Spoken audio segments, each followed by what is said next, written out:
विकटोत्कटसुन्दरदन्तिमुखं भुजगेन्द्रसुसर्पगदाभरणम्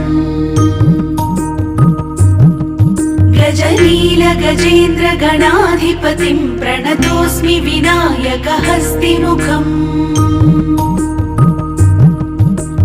सुरसुरगणपति सुन्दरकेशं Rishi Ganpati यज्ञसमानम्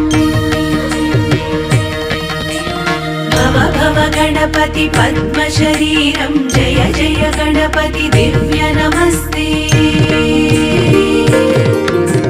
गजमुखवक्त्रं गिरिजापुत्रं गणगुणमित्रं गणपतिमीशप्रियम् करधृतपरशुं